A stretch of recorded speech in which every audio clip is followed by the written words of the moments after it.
Saudações aos telespectadores da TV AD Mossoró. Estamos em mais um programa Dinâmica Direito e hoje o assunto é exame de ordem da OAB. Para tanto, temos aqui o professor universitário Dr. Ítalo Rebouças, professor também de cursinho preparatório para a OAB. Vamos falar sobre a legalidade do certame, bem como algumas dicas para quem pretende fazer. Então não sai daí, voltamos já.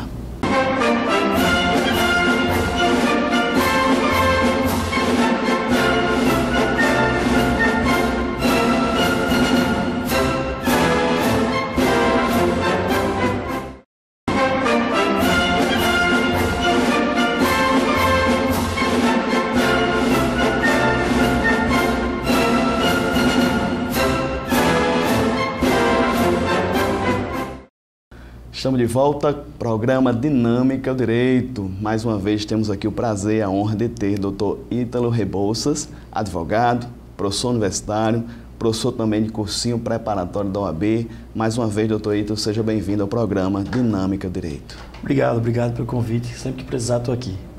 Dr. Ítalo é uma referência aqui na nossa cidade, no exame da ordem, como nós falamos, tem um cursinho preparatório específico para a OAB. E tem uma larga experiência também no campo universitário, já é professor há mais de 10 anos, tem mestrado na área do direito, então é uma pessoa com muita propriedade para falar. Doutor Ítalo, vamos já com as dicas da primeira etapa, da segunda, mas o que é interessante a gente tentar no primeiro bloco entender, doutor Ítalo, haja vista projetos de lei para tentar acabar com o exame da ordem. Afinal, doutor Ítalo, o senhor como professor de Direito Constitucional, esse exame, no caso, essa prova mínima que um candidato a advogado tem que passar, tem que transcorrer, é legal? Vamos lá, vamos começar. Eu acho importante começar, para falar de exame de ordem, começar lembrando uma coisa, que eu não sei se as pessoas não sabem ou se esquecem. Que o curso de advocacia, o curso superior em advocacia, ele não existe. É curioso isso, porque muita gente até hoje ainda pensa que quando o aluno faz um curso, vou fazer direito, aí o pai, a mãe já fala assim, meu filho está fazendo advocacia. Eu me lembro na época do vestibular, hoje não, hoje é Enem, ninguém fala mais nisso, mas na época do vestibular, quando as rádios iam dar os resultados do vestibular, elas diziam assim, vamos ler agora os nomes dos novos advogados e advogadas da cidade.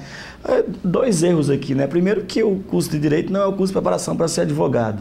E segundo, o cara já entrar na faculdade achando que já é advogado, né? Mas esse curso não existe. O curso de Direito, ele forma o bacharel em Direito. E o bacharelado em Direito não é necessariamente a preparação para a advocacia. A preparação da advocacia, ela exige uma formação própria e uma seleção própria. No Brasil, o exame da ordem, se submeter ao exame da ordem já foi facultativo, Nazil. Como é que aconteceu? A gente tinha, por exemplo, no Estatuto da Ordem, que era de 1963, existia uma previsão de que quem quisesse advogar, ao terminar o curso de Direito, tinha que apresentar o diploma de bacharel em Direito e o certificado de aprovação do exame da ordem, ou, veja que aqui eu tenho uma facultatividade, ou um certificado de que já tinha feito estágio na área. Então, como ele tinha essa possibilidade de fazer o estágio, não necessariamente ele precisava se submeter ao exame da ordem. Mas, de qualquer forma, ele não saía do curso de Direito direto para advogar, apenas se tivesse ou o certificado de aprovação do exame da ordem ou o estágio já feito. Isso porque o curso de Direito não é um curso de preparação para a carreira da advocacia. Então vamos lá, como é que isso se transforma em algo obrigatório? Como é que se transforma em algo obrigatório?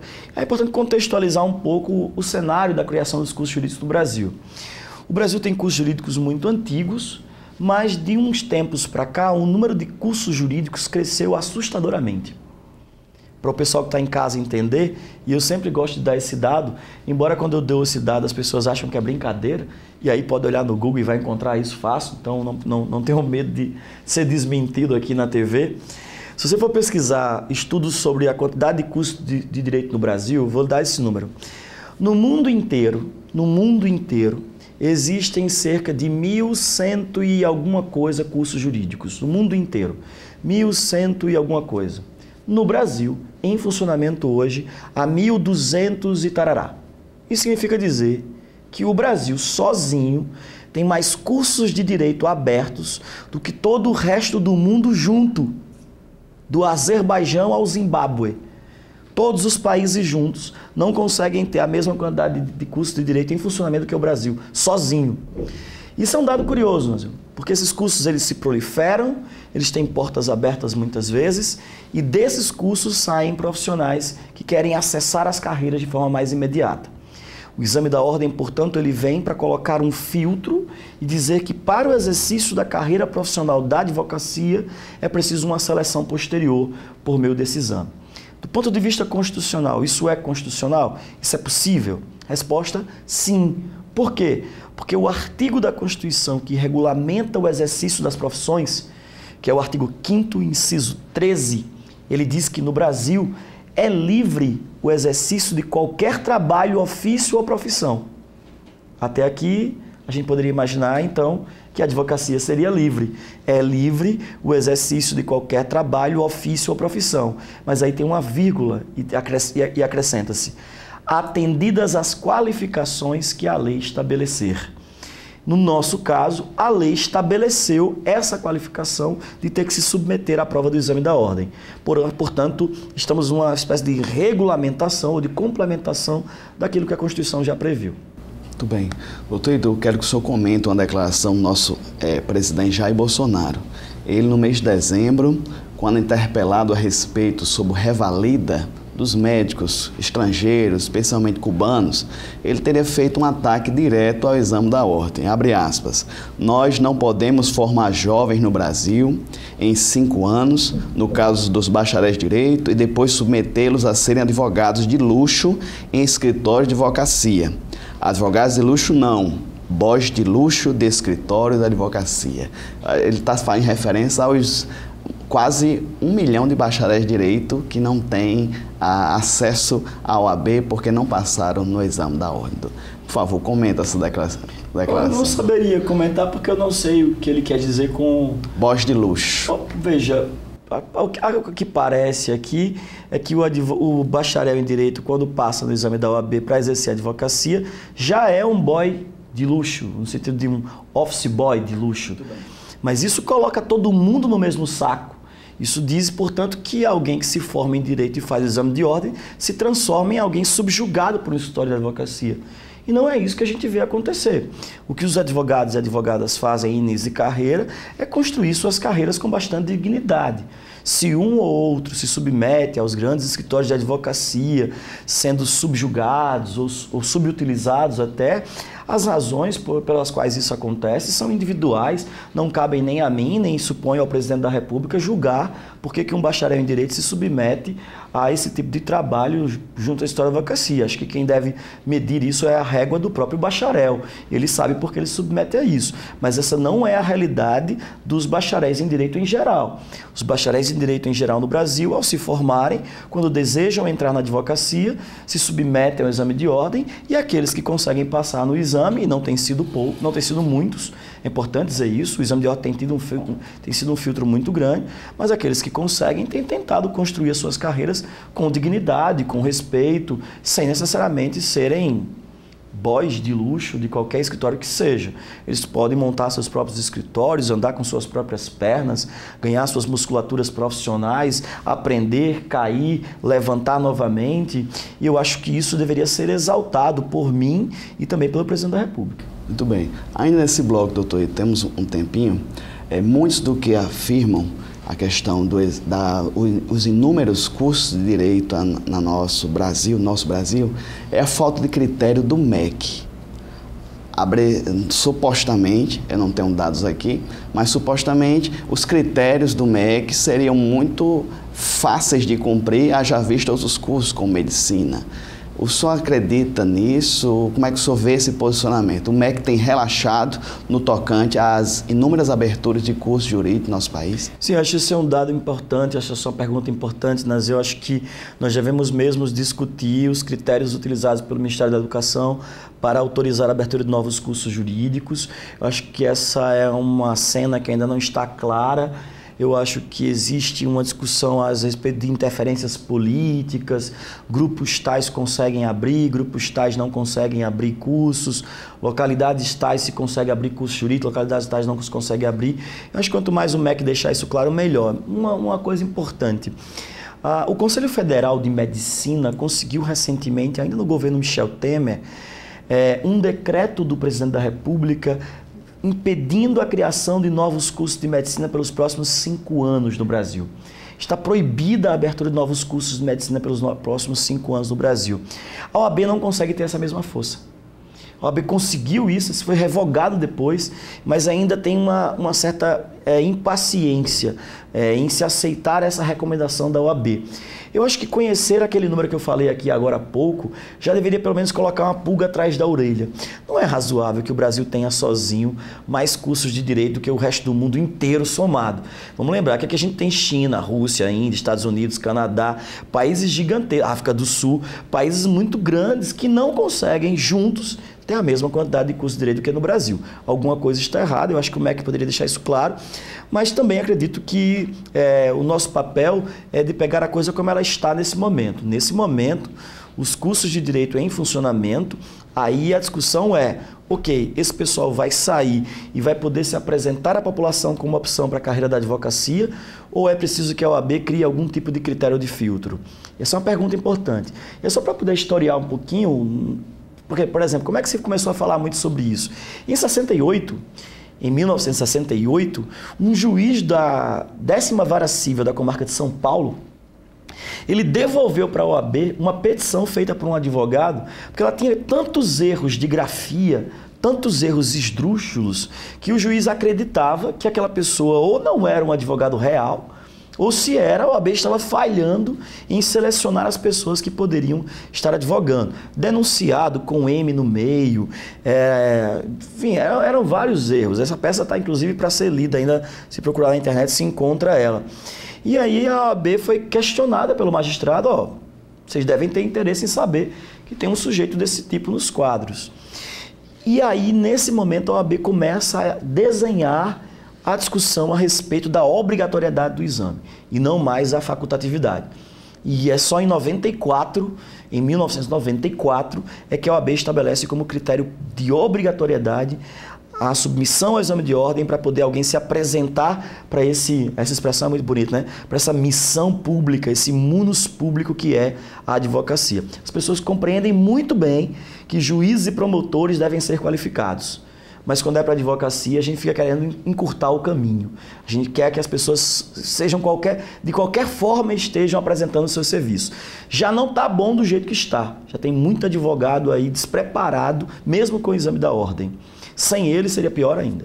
Muito bem, estamos conversando aqui com o professor, advogado, doutor Ítalo Rebouças, a respeito sobre o exame da ordem. Então, próximos blocos, doutor Ítalo, vamos nos preparando para dicas a respeito do próprio certame. Então, não sai daí, voltamos já.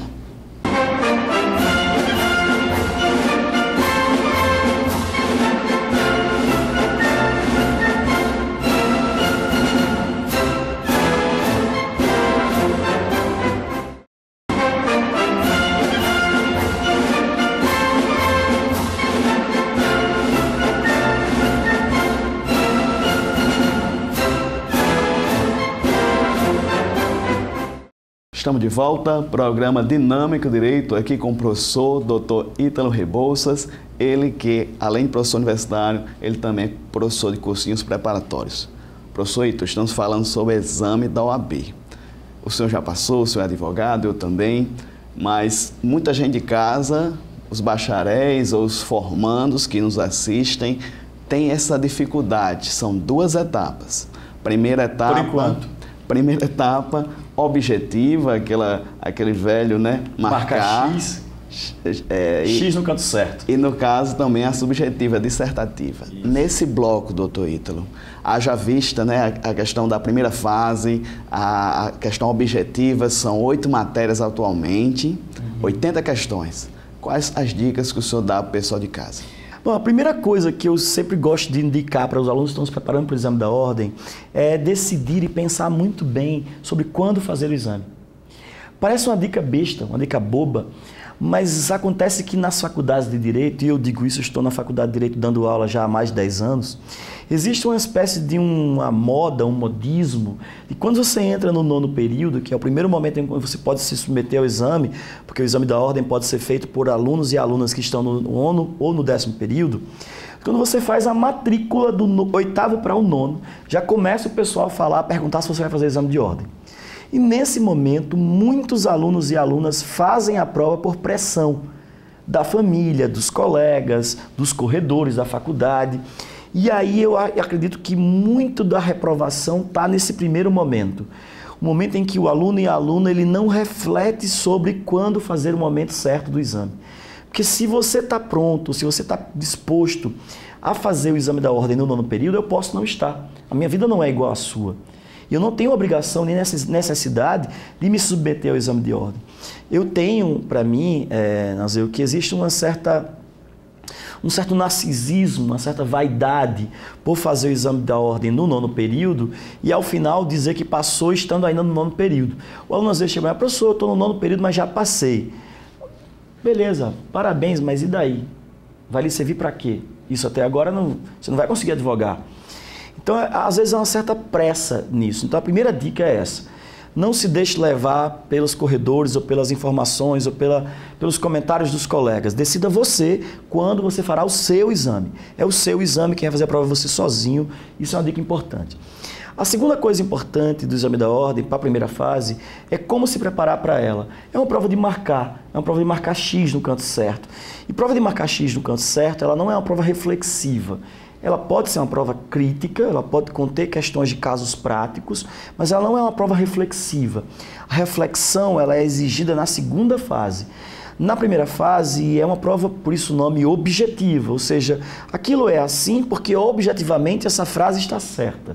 Eu não preciso corrigi-la, eu não preciso modificá-la, eu não corrijo nada dessa frase. E uma das melhores formas de se preparar para essa fase é respondendo questões do mesmo modelo.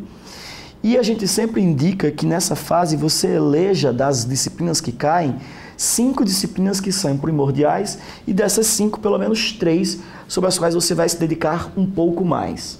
Então nós temos aí ética profissional, que é uma disciplina que cai muitas questões, direito constitucional, que é a minha área, a disciplina também cai muitas questões, civil, processo civil, penal, processo penal. Universo de 6 disciplinas ali, caindo, porque não são só 8, tem muito mais disciplinas, né? A gente tem ambiental, empresarial, consumidor, criança e adolescente, tem muita coisa, internacional. Estou lembrando da minha época. Hoje tem, e vai entrar mais, né? Agora entrou direito previdenciário também, vai entrar direito eleitoral também agora para estudar, 80 questões vão subir para 100 questões, mas a gente tem ali um núcleo de disciplinas que caem mais questões. Por exemplo, em direito internacional caem 2 questões. Em direito constitucional caem 8 questões. Então é muito melhor você estudar direito constitucional e chutar, vamos dizer assim, as questões de direito internacional, porque são menos questões.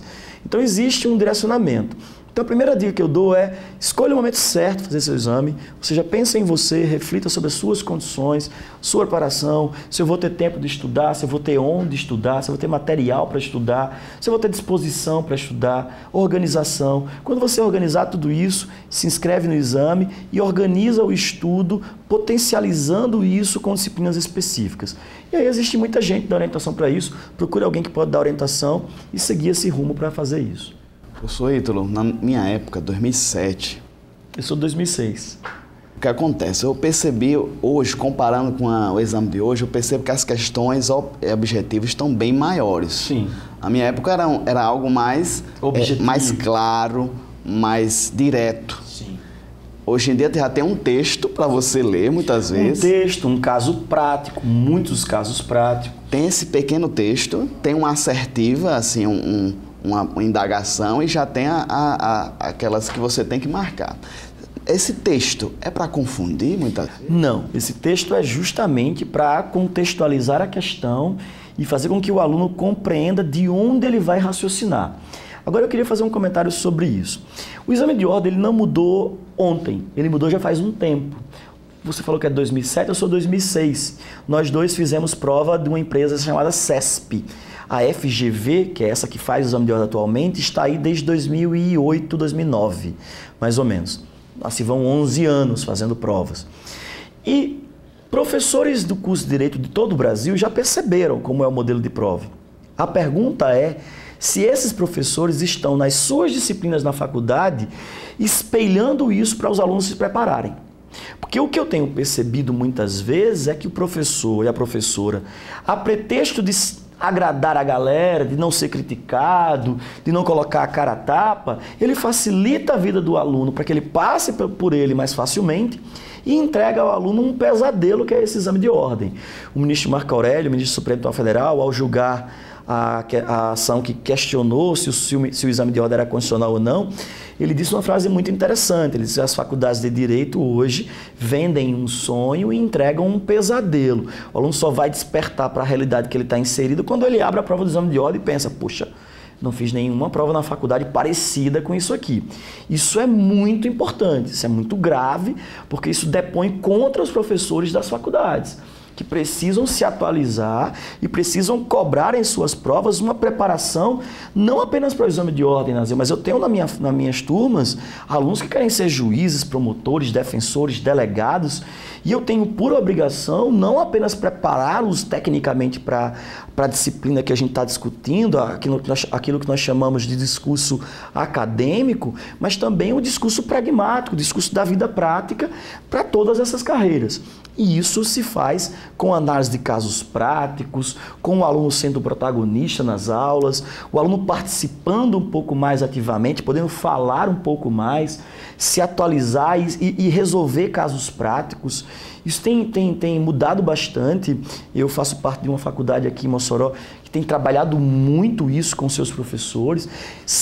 Constantemente em reuniões nós discutimos sobre isso, sobre como deixar o aluno mais preparado. Então, a prova realmente é uma prova maior, é uma prova mais ampla, mas isso não é só no exame da ordem. Se vocês pegarem o Enem, está assim também. Se vocês pegarem o ENAD, que é a saída da faculdade, também está assim.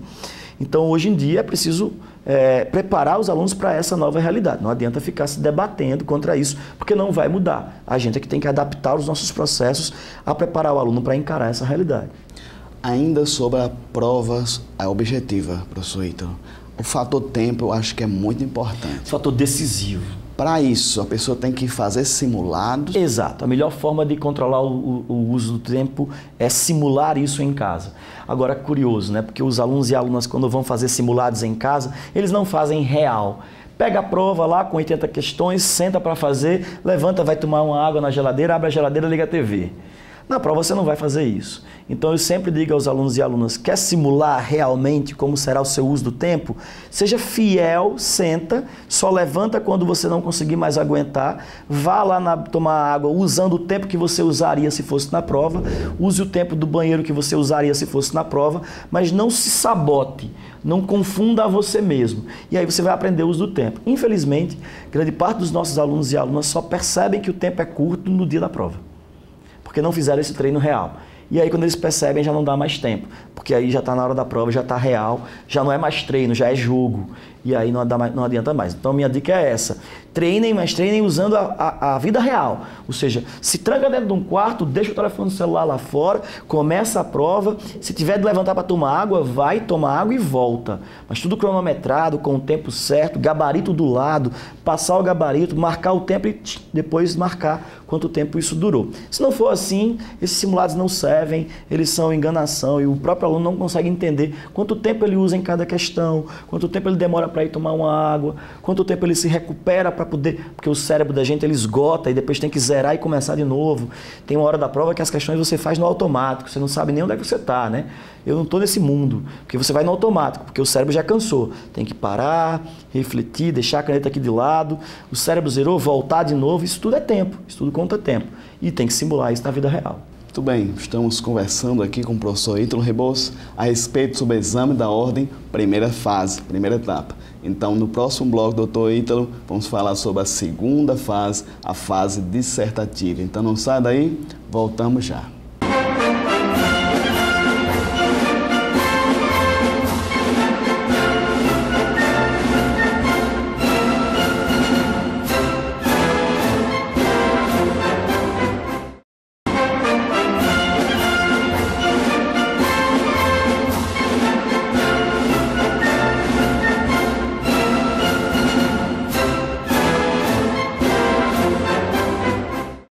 Estamos de volta, programa Dinâmico Direito. O assunto hoje é exame da Ordem da OAB. Estamos aqui com o professor Ítalo Rebouças, professor universitário, professor de cursinho preparatório também para esse certame. O professor Ítalo está se aproximando a primeira etapa do primeiro exame da Ordem aqui de 2019. Mas vamos nos antecipar um pouco já, falar sobre a segunda fase do certame, que é questões subjetivas, dissertativas. Quais dicas que o senhor dá para quem está nos assistindo? Isso. Lembra que eu falei agora há pouco que minha primeira dica na primeira fase é saber quando fazer o exame, né? Essa é uma dica importante também. E a minha primeira dica da segunda fase também tem a ver com esse primeiro momento. Porque no momento em que você decide quando fazer o exame, quando você decide fazer, vai fazer a matrícula, vai fazer a inscrição, vai pagar aquela taxa cara de R$260, que é caro, realmente é muito caro, você tem que marcar ali naquele momento qual é a disciplina da segunda fase que você quer fazer. Os nossos alunos e alunas hoje têm à sua disposição direito civil, uma prova toda com direito civil, direito penal, uma prova toda com direito penal, direito constitucional, que é a melhor de todas, direito administrativo, direito empresarial, direito tributário. Essas são as disciplinas que se pode fazer na segunda fase. E direito do trabalho, também direito do trabalho.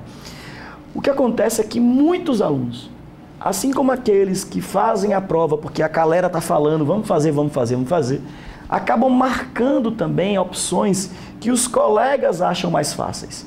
Então eu, por exemplo, cresci, vamos chamar assim, né? Eu convivi na minha faculdade com os alunos dizendo assim, marque direito do trabalho que é mais fácil. Você também não? Não, marca direito penal que é mais fácil, né? Penal. Marca direito penal que é mais fácil. E diziam assim, não marca direito civil porque é muito difícil. Só que para mim essa frase não fazia sentido, porque na minha faculdade, no meu caso especialmente, eu comecei a estagiar com um juiz civil de vara civil, no primeiro período de faculdade. E eu passei minha faculdade inteira lá. Eu saí no momento do estágio para ter uma experiência muito boa, muito rica com o Dr. Marcos Araújo, que já esteve aqui também, não foi? Queria mandar um abraço para ele. Recebi um convite de Marcos Araújo para ir para o escritório, também trabalhando com direito civil. Fiquei 1 ano e meio lá no escritório, retornei à vara civil de onde eu saí e terminei a faculdade estudando direito civil. Era o que eu estudava. Então, não fazia sentido para mim naquele momento ouvir os amigos dizerem que civil era mais difícil. Se civil, para mim, era a única que eu conhecia. Então eu fui lá e marquei direito civil. Eu fui o único de Mossoró naquela época fazendo direito civil. E aí, veja, para mim fazia sentido isso, porque era a disciplina que eu gostava e que eu entendia o caminho das pedras. Então a minha primeira dica para a segunda fase, e aí essa dica só serve para quem ainda vai fazer o exame, quando você for marcar, não marque a sua segunda fase porque coleguinha disse que era mais fácil. Pense em você, pense se você vai ter orientação, pense se você vai ter algum professor que vai poder te ajudar, se você vai ter material para isso, e aí você consegue direcionar. A prova da segunda fase, ela tem 2 partes. Ela tem uma primeira parte, que é chamada peça prático-profissional, onde o examinando, a examinanda vai ser confrontado com um caso prático e o caso prático vai ser dado para ele e a OAB vai dizer assim, ok, esse é seu cliente, faça aí a peça para ele. Pode ser uma petição, pode ser um recurso, enfim, esse é seu cliente e resolva aí o problema dele. E 4 questões discursivas, 4 questões de escrever. 4 questões de perguntas subjetivas. O termo correto dessa prova não é prova subjetiva, porque subjetividade dá a entender que você escreve do jeito que você quer e que o corretor, o examinador, corrige do jeito que ele quiser. É subjetivo isso, mas não pode ser. A prova de segunda fase não é uma prova subjetiva, é uma prova discursiva, em que você vai redacionar. E aquela redação, isso é muito importante, é isso que a gente treina lá no meu curso, aquela redação ela tem um espelho padrão, ou seja, ela tem vamos chamar, um guia de resposta que você tem que atender a ele para pontuar e passar na prova. O grande segredo da prova de segunda fase é você compreender como esse espelho padrão é feito. Porque se você entende como esse espelho padrão é produzido, caia a pergunta que cair, você sabe o roteiro de como desenvolver sua resposta para pontuar. Então você consegue entender como sua prova será corrigida e coloca na sua resposta aquilo que vai render pontuação. Então, a prova discursiva é uma prova prático-profissional, uma peça prático-profissional, e as questões discursivas. E é uma coisa importante. Ambas, ou seja, tanto a parte prático-profissional, que é a peça que nós chamamos, e as questões você faz com consulta ao código, à legislação. E o uso, o manuseio desse código é vital. Se eu pego o código e eu não sei por onde eu devo abri-lo, você fatalmente fará uma prova muito ruim. Então, uma das coisas que a gente mais treina, preparando para a segunda fase, é, você sabe abrir o seu vademécum e, lendo o caso, saber onde abrir a página certa?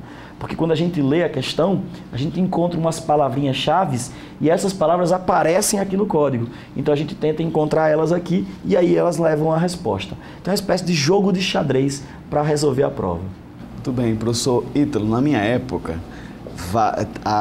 além dos códigos, nós tínhamos acesso também. Sim, podia levar livro. A gente chama doutrina. Isso, dogmática jurídica. Doutrina. Então, o senhor acha que, no caso, na nossa época, era mais tranquilo, doutor Ítalo? Eu, pelo menos, não tive. Não, eu não acho que era mais tranquilo, até porque eu me lembro que eu levei uma mala de livro, não devo ter usado 1% do que eu levei, porque não dá tempo. A gente tem que olhar o código, tem que olhar a Constituição, tem que raciocinar o caso prático, fazer rascunho e professor, não dá tempo. Eu tive um colega, mas agora mais recente, ele já fez mais recente. Uma coisa, talvez o senhor possa até ou desmistificar ou mesmo dar o posicionamento correto. Ele se concentrou muito no rascunho da prova prática profissional e não sobrou tempo para transcrever. Acontece muito isso. E agora, professor Ito, faz rascunho ou vai direto para... O rascunho não é a sua peça prática profissional. Isso é muito importante ser dito. A gente treina muito isso também. O aluno e a aluna pensa que o rascunho é você fazer um esboço de tudo que você vai fazer, você vai dizer e passar isso a limpo no final, né? Não é para se fazer assim. O rascunho, ele deve ser feito unicamente com um esqueleto do que você vai falar. Então é uma espécie de roteiro. Você coloca ponto 1, falar sobre isso, 2 isso, aquilo, e você vai batendo o olho e vai escrevendo na hora mesmo. Ah, mas se eu errar, não tem problema, risca, continua na frente. Isso não tira ponto, isso não faz você perder pontuação, nada. Então, quando o aluno entende que ele pode colocar um tópico, falar sobre o direito à vida, ele vai para a prova prática e coloca: o direito à vida está previsto no artigo 5º, errei, risca, continua, não tem problema, mas você não vai perder tempo escrevendo aqui antes. O rascunho é unicamente para o roteiro. Quem não sabe fazer rascunho com roteiro, só falta tempo no final. Porque aí quer desenhar a peça antes, quer desenhar do jeito que ela vai ser e não vai dar tempo de terminar. Então a minha dica sobre rascunho é essa, é escrever apenas um roteiro, mas isso tem que ser treinado, não pode ser feito só na hora, você tem que treinar em casa isso, tem que entender se você mesmo vai lembrar. Eu botei aqui para escrever sobre isso, mas o que é que eu quero dizer sobre isso? Então, a forma como você constrói esse roteiro também é importante.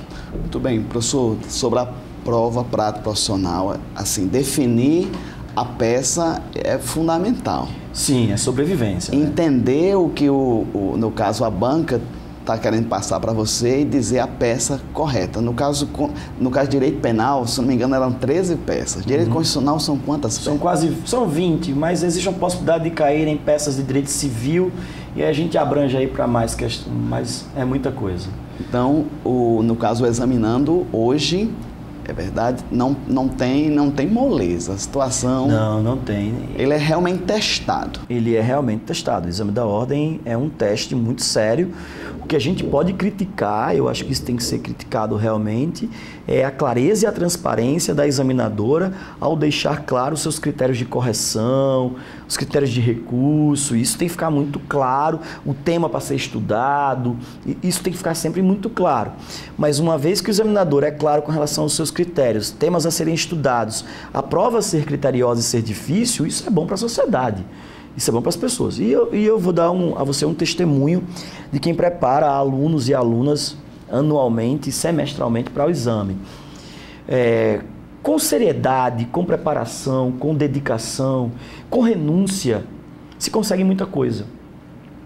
Infelizmente, o exame da ordem, ele ele toca num ponto da nossa juventude hoje, que é o comodismo. A gente quer as coisas muito prontas, né? Eu vejo isso sempre. A gente quer emagrecer, mas não quer ir para academia. A gente quer uma pílula que emagreça. A gente quer o cabelo bonito, mas não quer ir... A gente quer que alguém faça isso por a gente. A gente quer estudar e tirar 10 na prova, mas quer um vídeo no YouTube que resuma o que vai cair na prova. A gente quer tudo muito encurtado. Eu chamo isso de geração cebola cortada.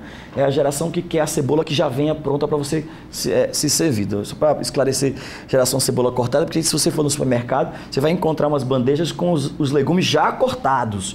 Ou seja, aquela geração que não quer nem ter o trabalho de cortar o legume, né? E aí isso está na faculdade também, está nos cursos de Direito também, de alunos e alunas que querem as coisas mais encurtadas, mas com renúncia, com dedicação, com seriedade, com orientação correta, o trabalho feito, planejado. Eu tenho visto os alunos e alunas passarem constantemente pelo exame. É difícil, é cansativo, é custoso, mas se consegue passar. Se consegue passar. E eu acho que quando você consegue passar no final, tendo feito essas renúncias e esse estudo, você sente, poxa, acho que existe aqui um caminho para a conquista, que não é o caminho do encurtamento, é o caminho do esforço, né? É o caminho do suor. E isso é bom. Isso é bom para a sociedade, é bom para a advocacia, é bom para o aluno, para a família dele, para todo mundo. Muito bem, estamos conversando aqui com o professor Ítalo só a respeito sobre o exame da ordem, questão da prova prática profissional. Professor Ítalo, no último bloco a gente pode adentrar talvez na questão do psicológico, sim, na questão da ansiedade, a gente pode ter várias dicas importantes, então não sai daí, voltamos já.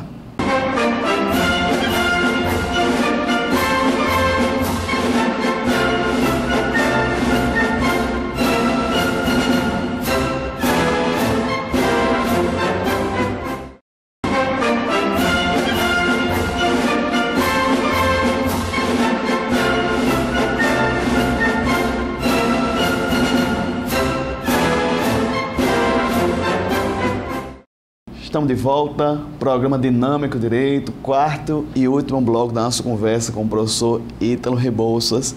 Falamos aqui sobre o certame, estamos falando sobre a questão do exame da ordem, primeira fase, segunda fase, mas, professor Ítalo, nesse último bloco, vamos falar um pouquinho da questão do psicológico, esse problema que aflige muitos, que é a questão da ansiedade. Eu conheço uma moça que ela passou 10 exames e nunca passava. Ficava ansiosa, as mãos suavam, ela olhava para aquela prova, só via tudo branco, não conseguia acertar nada. Ela foi necessário chegar aí para um psicólogo, trabalhar um pouquinho o emocional dela. Isso acontece? É frequente ou foi um caso isolado? Isso acontece muito, Não sei se a gente pode dizer que a frequência está nas pessoas que assumem a necessidade de procurar o profissional. Mas muitos sofrem com ansiedade, muitos sofrem calados, muitos sofrem não compreendidos, inclusive. A faculdade de Direito também tem uma grande responsabilidade com isso, porque nas faculdades é preciso que esses alunos e alunas também encontrem acolhimento por parte dos professores, dos colegas. A família também tem uma responsabilidade muito grande. Eu sempre brinco com os meus alunos e alunas, quando estão chegando no 10º e 9º período, 9º e 10º período, que quando chega 9º e 10º período, o almoço do domingo sempre é um pouquinho mais difícil, porque sempre aparece aquele tio que fazia tempo que você não vê, que chega lá e pergunta, já passou, já está ganhando dinheiro, já está rico, e ele não sabe que cada perguntinha dessa ele vai ali botando uma pressão na cabeça daquele estudante, daquela pessoa que ali está numa fase muito difícil. Então, os fatores psicológicos, vamos chamar assim, as contingências que estão sobre o aluno e a aluna que está se formando em Direito com relação ao exame de ordem, tem contribuído muito com boa parte dos resultados negativos. Eu não posso dar conselhos psicológicos porque não é a minha formação, não é a minha área de formação, mas eu posso falar um pouco pelas experiências que eu vivi com os meus alunos e alunas no exame preparatório. Você falou de uma casa de uma aluna com 10 exames, eu conheci uma aluna que ela estava com 6 exames sem conseguir passar, e quando ela me procurou, ela falou assim, eu não sei o que fazer, eu penso em fazer o próximo e já me desespero. Falei para ela assim, eu te ajudo, mas eu vou fazer um pedido e você tem que aceitar o meu pedido. Eu só te ajudo se você aceitar o meu pedido. Eu preciso que você não faça o próximo exame. Para ela foi horrível isso, porque ela estava querendo passar logo. E eu expliquei, ó, vocês vêm de um tempo acumulando derrotas. Isso tem castigado você enormemente. Então eu preciso que você pare agora, coloque o pé no freio, puxe o freio de mão e vamos voltar um pouquinho para pensar sobre o que é que está atrapalhando. Não tenha pressa, não faça esse exame agora e vamos colocar tudo no papel. Onde você está estudando, qual é o material que você tem, que disciplina você quer fazer a segunda fase, como é que você vai estudar a primeira fase, como vai estudar a segunda fase. E quando ela fez isso, o exame seguinte ela fez e ela passou. Não fui eu que passei, não fui eu. Ela precisava apenas de uma orientação para isso. Nesse caso eu dei a orientação, mas poderia ter sido um outro professor, se tivesse ouvido o que ela tinha a dizer. Porque muitos professores e professoras, em razão de uma série de circunstâncias também, não têm tempo, muitas vezes, para ouvir os seus alunos e alunas. Então, esse fator psicológico é um fator muito forte. Eu até diria para o pessoal que está em casa assistindo esse programa e tem interesse em fazer o exame da ordem, ou mesmo outros concursos, né? Outros concursos que estão por aí afora também. O mundo dos concursos é um mundo muito difícil. Tanto é um mundo difícil que se proliferou nos concursos públicos o uso de drogas. Drogas, eu digo, remédios para acalmar, para o cérebro pensar melhor. E hoje em dia, no mundo do concurso público, eu brinco sempre que se for feito exame antidoping, você derruba a galera ali, um monte que passou, porque estava usando um negócio para poder pensar melhor, para não esquecer, uma droga de não sei de que lá. E isso tem gerado uma série de ansiedades. E aí, se eu puder dar uma dica para isso, para um pouquinho, pensa um pouco na sua estratégia como um todo, e eu acho que esse parar já vai ajudar. O importante de parar é que você toma noção de onde você está. Quando você continua, você não sabe onde você está. Quando você para, você olha em que lugar você está. E aí você consegue ter noção das suas fragilidades, das deficiências. E eu acho isso importante. A primeira coisa que a gente faz lá no curso, quando começa o preparatório, é esse parar. Peraí, vamos conversar aqui sobre como é que está o material, onde é que você vai estudar. Você já parou para pensar como vai ser a sua rotina? Vamos organizar o calendário, que horas você estuda, que horas você para, que horas você vai estar com o seu marido, com a sua esposa, jantar, sair, cuidar dos filhos. Isso tem que ser bem planejado. Se você não planeja isso, o conjunto disso gera ansiedade pré-prova. Porque aí você não tem noção que está sob o controle. Você tem a impressão de que a vida está no piloto automático. E aí a gente vai sendo levado pela correnteza, né? Muito bem. Professor Ítalo, vamos já para as considerações finais. Mas o que eu percebo em muitos estudantes de direito, seja na questão do setor público, as instituições públicas, seja privadas, é que muitos empurram o curso de toda maneira e acham que um cursinho milagroso, em 3 meses, ele vai conseguir recapitular esses 5 anos em apenas 3 meses. O senhor tocou em pontos muito, muito preciosos, a questão da instituição, o apoio profissional, a equipe pedagógica, mas o senhor tem acesso aqui a muitos estudantes. Sim. Esse ponto de não brincar. Sala de aula, o seu tempo em casa é primordial. Nós somos egressos da UERN, professor Ítalo, e teve um professor que começou a deixar a gente fazer a prova sozinho. Ele saía da sala, deixava a gente à vontade, o pessoal começava a consultar o colega, beleza. Aí ele voltou, na última prova, na segunda ou na terceira, a avaliação, ele disse, sabe por que eu fiz isso? Porque se vocês não se empenharam nas minhas provas, vocês tirarem notas baixas, vocês não vão passar no concurso, se for exame da ordem, não vão ser meus concorrentes, que ele era advogado. Esse tipo de atitude do professor, no sentido de trazer a realidade, é importante. Olha, veja só, eu costumo dizer, eu tenho uma experiência como professor de curso de Direito, de pegar os alunos no primeiro período e no último. Eu sou professor na Universidade de Potiguar, mas já dei aula na UERN, já passei por algumas outras faculdades também. Eu sempre peguei alunos entrando e saindo do curso. E eu sempre digo o seguinte, em algum momento, que não serei eu quem vai dizer, mas em algum momento, você precisa saber quem é o seu eu profissional. Porque na vida da gente, a gente tem vários, vamos chamar assim, vários eus, né? Eu tenho o meu eu pai de família, o meu eu filho, o meu eu primo, o meu eu irmão, o meu eu professor. Mas eu tenho um eu profissional que eu construo, em algum momento ele tem que surgir.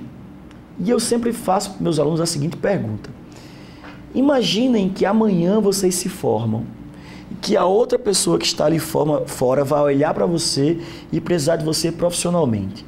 Qual a visão que ela tem de você, não enquanto pessoa, amiguinho, gente boa que sai comigo para balada, mas enquanto alguém que eu possa entregar um problema meu para você resolver? Qual a impressão que as pessoas têm de você profissional? Juliana profissional, Rafael profissional, Gustavo profissional, o você profissional, o você que hoje precisa... Qual é a impressão que vocês têm disso? E aí todo mundo fica assim, poxa, eu acho que eu não parei ainda para pensar sobre isso. E aí eu acho que essa provocação que eu faço assim, e o seu professor fez ao sair da sala e deixar vocês sozinhos, eu acho que isso puxa a orelha do aluno para pensar assim, em algum momento serei eu responsável pelas minhas construções. Serei eu quem construirei aquilo, a visão que os outros têm do que eu faço.